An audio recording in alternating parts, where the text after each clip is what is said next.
Christmas. Could that kind of environment be created today? Yes. Enter Maria von Trapp. Most of us know her from the beautiful movie The Sound of Music.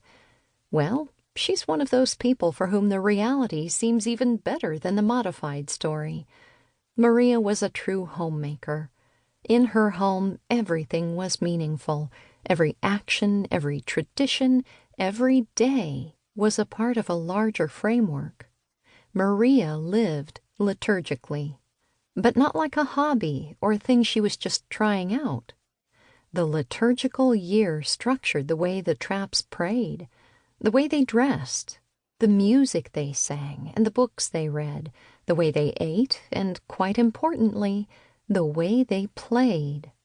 Maria shares her family's liturgical traditions in this joyful book filled with ideas for games and advice on giving good parties, dancing, wedding feasts, and much more. She offers recipes, not my strong suit, as well as descriptions of bonfires and intense fasts, suggestions for hymns and secular music, a powerful defense of the Sunday, and much wisdom about family living and the meaning of life. Indeed, for her, the meaning of life can even be summed up in its ending, or beginning, which Maria, of course, approaches so beautifully. Here we come to realize the true reason the Church takes so many pains to teach us how to celebrate, how to live life as one long, uninterrupted, solemn feast. She does this so that on the crucial day we shall be able to apply the wisdom gathered over a long time and celebrate as the greatest feast of all our departure for the heavenly Jerusalem.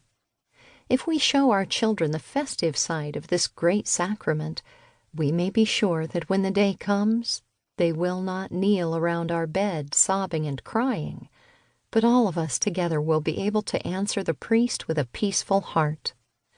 If you love me, we will say to our dear ones in the words of our Lord, you should rejoice with me because I am going to the Father. This is the spirit in which we should talk about death in our families. Around the Year with the Von Trapp Family is a book about liturgical living, but really it is a book about the home and the family, and about how the earthly home and family should be a reflection of and a prelude to the Eternal One. Elizabeth Pham.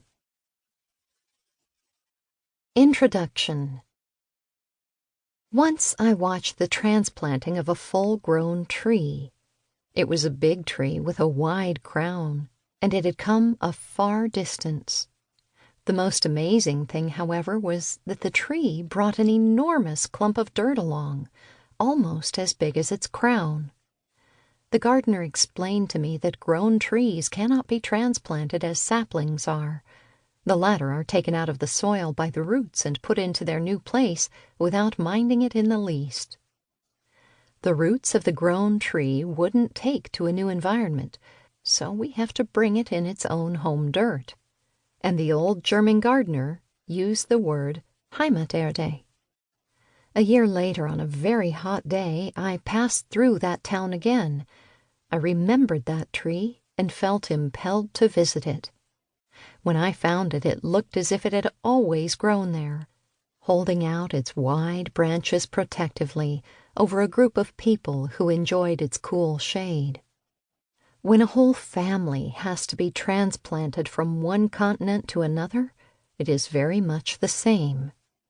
When Hitler's troops invaded our homeland, Austria, in 1938, my husband and I felt bound in conscience to save our children from yielding to the religion and philosophy of this neo-paganism, and this could be done only by transplanting the whole big tree. The exciting story of this adventure, for every transplanting of a grown tree is an adventure, I have told in my first book, The Story of the Trapp Family Singers. Here, I want to write about only one aspect of it. When we finally reached the hospitable shores of this country, we arrived in New York City, the 14 of us.